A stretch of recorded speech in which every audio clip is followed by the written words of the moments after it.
सबसे पहले आज हम पढ़ेंगे हिस्ट्री में हड़प्पा संस्कृति के बारे में जानकारी के क्या-क्या स्रोत हैं। पहला क्वेश्चन आपका है हड़प्पा संस्कृति के बारे में जानकारी के क्या-क्या स्रोत हैं, तो इसका आंसर थोड़ा लेंथी है। हड़प्पा संस्कृति के बारे में जानकारी कराने वाले अनेक स्रोत उपलब्ध हैं। सर्वप्रथम स्रोत के बारे में अगर हम जाने तो उसमें आता है आपका मोहनजोदड़ो जैसे विभिन्न नगरों की खुदाई से प्राप्त विभिन्न भवनों, गलियों, बाजारों, स्नानघर आदि के अवशेष हड़प्पा संस्कृति पर प्रकाश डालते हैं। इन अवशेषों से हड़प्पा संस्कृति के नगर निर्माण एवं नागरिक प्रबंध के विषय में भी प्राप्त जानकारियां होती हैं। इन नगरों से हम क्या कर सकते हैं? इन नगरों से हम क्या जानते हैं? हड़प्पा संस्कृति के बारे में अध्ययन करते हैं।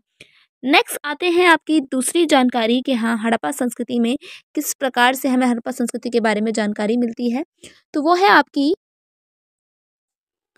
दूसरी ओर आप देखेंगे कि कला यानी कि दूसरी ओर कला के विभिन्न नमूने से जैसे मिट्टी के खिलौने, धातु की मूर्तियां, विशेषकर नाचती हुई लड़की के तांबे की प्रतिमा आदि से हड़प्पा के लोगों की कला की कारीगरी की पता चलता है। पहले हमने क्या पढ़ा था? गलियों के बाजार में देखा, गलियां देखी, बाजार देखे, भवन देखे, स्नानघर देखे। अब हम देख रहे हैं क्या कि इनकी कला क्या थी। अब हम दूसरी ओर देखेंगे क्या कि मोहरें भी थी। अच्छा, मोहरों से जो अपने हड़प्पाई संस्कृति के विभिन्न पहलुओं पर काफ़ी यहाँ पे कुछ मिस्टेक्स हैं, आंसर राइटिंग में मिस्टेक है, काफ़ी जानकारी प्राप्त होती है।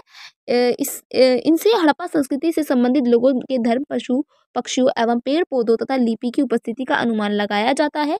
तो हम हड़प्पाई सभ्यता का जो हम अनुमान लगाते हैं, इनकी जानकारी के स्रोत हैं वो है इनकी गलियां, बाजार, स्नानघर, भवन, कला, मोहरे और तो और इसकी लिपि भी जो आज तक नहीं पढ़ी गई है।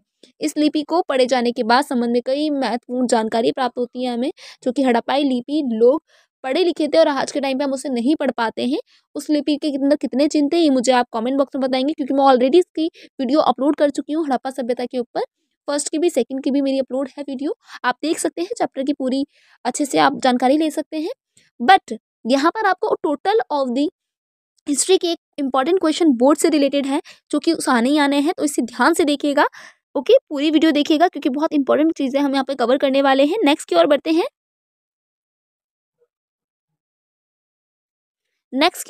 सिंधु घाटी सभ्यता की धार्मिक जीवन पर प्रकाश डालो। बिल्कुल, बहुत इंपॉर्टेंट क्वेश्चन है कि हड़प्पा यानी कि सिंधु घाटी सभ्यता के धार्मिक जीवन की प्रमुख विशेषताएं थी। कौन कौन सी विशेषताएं थी?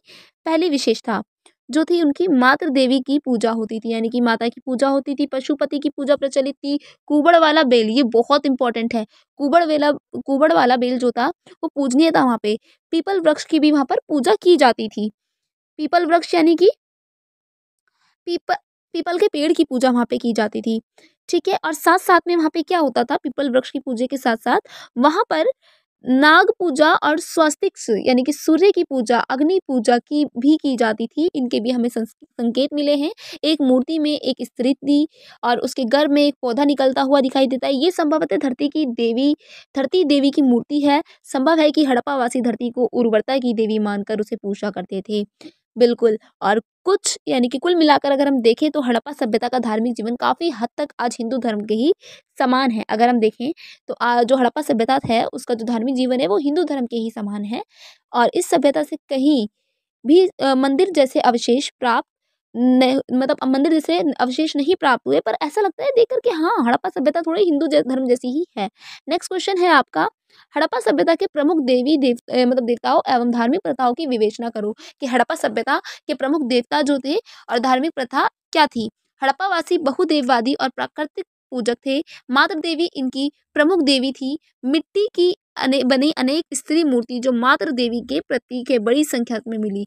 मतलब मातृ देवी की जो स्त्री की जो मूर्ति थी देवी देवताओं में, मातृ का इनको बहुत ज़्यादा प्रतीक मिला है और बहुत ज़्यादा ये लोग माताओं की पूजा करते थे। पशुपति और आदि शिव यानी कि शिव की वहाँ पे भी हमें क्या मिले हैं? कुछ अवशेष मिले हैं। मोहनजोदड़ो से प्राप्त मोहर योगीश्वर की मूर्ति बहुत इंपॉर्टेंट है। किसकी मूर्ति? योगीश्वर की मूर्ति।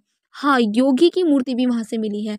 पशुपति महादेव माना गया है। सिंधुवासी जो थे वो क्या करते थे? वो सिंधुवासी नाग, कुबड़, सांड और लिंग यानी कि सिंधुवासी नाग, कुबड़दार, सांड यानी कि जो वो कुबड़ वाला बेल था वो लिंग योनि पीपल के वृक्ष की पूजा भी करते थे। लिंग यानी शिवलिंग, ठीक है, उसकी पूजा भी करते थे। और जल पूजा, अग्नि पूजा, बलि प्रथा भी प्रचलित थी। मंदिरों में पुरोहित का अस्तित्व नहीं था। पुरोहित मतलब ये सारी चीज़ें पुरोहित नहीं थी।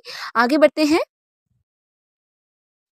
हड़प्पा सभ्यता के विस्तार पर प्रकाश डालें। ये क्वेश्चन भी आपका 1-2 नंबर में आ जाता है, तो हम इसमें थोड़ा-सा देख लेते हैं कि ये प्राचीन सभ्यताओं में विशालतम है और कश्मीर से लेकर दक्षिण नर्मदा घाटी तक, पश्चिम बलूचिस्तान, मकरान तट से पूर्व आलमगीरपुर उत्तर प्रदेश तक फैली हुई थी। कुल मिलाकर ये सभ्यता पश्चिम 1600 किलोमीटर से उत्तर लगभग 1200 किलोमीटर तक विस्तृत थी। ठीक है, नेक्स्ट क्वेश्चन की ओर बढ़ते हैं। मोहनजोदड़ो के सार्वजनिक स्नानघर में एक विषय लिखिए, तो इसको शायद मुझे समझाने की आवश्यकता नहीं है। तो हम आगे बढ़ते हैं, और भी क्वेश्चंस हमें कंप्लीट करने हैं, वरना वीडियो बहुत लंबा हो जाएगा। आप ले लीजिएगा, इसका स्क्रीनशॉट ले लीजिएगा ताकि आप लिख सको इसको। नेक्स्ट क्वेश्चन है आपका, सिंधु घाटी से संबंधित गृह स्थापत्य पे टिप्पणी लिखिए कि उनका गृह कैसा था। निचला शहर था और एक दुर्ग था, एक टीला था। टीला जो था निचला शहर था, दुर्ग ऊंचा होता था, आंगन होते थे, खाने खाने के लिए बीच में आंगन में रसोई होती थी, साइड से जीना होता था। ये सारी चीज़ें इसमें आपको डिस्कस करनी है। मैं आगे बढ़ा देती हूँ इसको। मोहनजोदड़ो एक नियोजित शहरी केंद्र के रूप में प्रमुख विशेषताओं का लगभग 100 से 15 शब्दों में, ये बहुत इंपॉर्टेंट है, इसको कर लेना। वैसे मुझे एक्सप्लेन करने की ज़रूरत नहीं है क्योंकि मैं लेक्चर में ऑलरेडी इसको एक्सप्लेन कर चुकी हूँ अच्छे से। सो मैं इसको आगे बढ़ा देती हूँ, आप चाहे तो स्क्रीनशॉट ले लीजिएगा इसका। बाकी बहुत इंपॉर्टेंट क्वेश्चन है ये, इसको छोड़ना नहीं है आपने। नेक्स्ट क्वेश्चन आता है, कार्बन 14 विधि से आप क्या समझते हैं। तिथि निर्धारण की वैज्ञानिक विधि को कार्बन 14 विधि कहा जाता है, यानी कि कार्बन 14 विधि के नाम से जाना जाता है।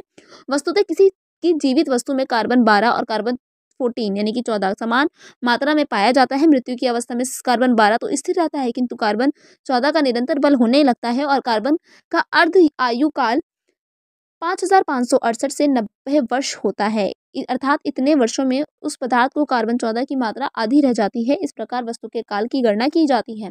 यानी ये कि जो वस्तु का काल होता है कि वस्तु कितनी पुरानी है, उस विधि को कार्बन 14 कहा जाता है।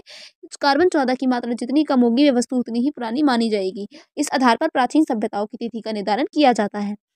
नेक्स्ट क्वेश्चन है, पुरातत्व से आप क्या समझते हैं। पुरातत्व क्या होता है। पुरातात्विक स्रोत का अपना विशेष स्थान रखते हैं। और पुरातत्व क्या होते हैं, जो पुरातात्विक होते हैं। ठीक है, इसके प्रमुख कारण है कि भारतीय ग्रंथों की संख्या काल की सही सही जानकारी नहीं होने के कारण काल विषय विशेष की सामाजिक एवं आर्थिक स्थिति का ज्ञान नहीं होता और साहित्यिक साधनों के केवल दृष्टिकोण से ही प्रस्तुत करने के बाधक होता है। और यही आपका पुरातात्विक कहलाता है। पुरातत्व वो लोग और पुरातात्विक इसमें स्रोत होते हैं।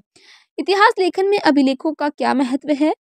अभिलेखों से तात्पर्य है पाषाण धातु या मिट्टी के बने बर्तनों आदि पर खुदे हुए लेखाभिलेख से तत्कालीन राजनीतिक, सामाजिक, आर्थिक और धार्मिक जीवन की जानकारी मिलती है। अशोक के अभिलेखों द्वारा उनके धर्म का प्रचार मिलता है ना। और साथ में हमें मानवीय पहलुओं की आदि का विषय सहज जानकारी प्राप्त कर सकते हैं। और इतिहास लेखन में अभिलेख की महत्वता इससे भी स्पष्ट हो जाता है कि अभिलेखों का ही आधार भंडार महोदय ने अशोक का इतिहास लिखने का सफल प्रयत्न किया। तो अभिलेख जो है वो बहुत ज़्यादा इंपॉर्टेंट होते हैं, लेकिन मतलब जो आपका इतिहास होता है उसे दर्शाने के लिए। जैसे कि हमें अशोक के अभिलेख मिलते हैं, वो बहुत ज़्यादा प्रसिद्ध है क्योंकि अशोक जो थे वो भी बहुत प्रसिद्ध थे। तो आज की ये वाली वीडियो हम यहीं पे समाप्त करते हैं। नेक्स्ट वीडियो में मिलते हैं, पार्ट 2 हिस्ट्री के इंपॉर्टेंट क्वेश्चन लेकर आएंगे। और बने रहिए चैनल के साथ। चैनल को वीडियो को लाइक कीजिए, चैनल को सब्सक्राइब कीजिए और शेयर कीजिए वीडियो को, ताकि आपके दोस्त भी ये वीडियो देख पाएँ।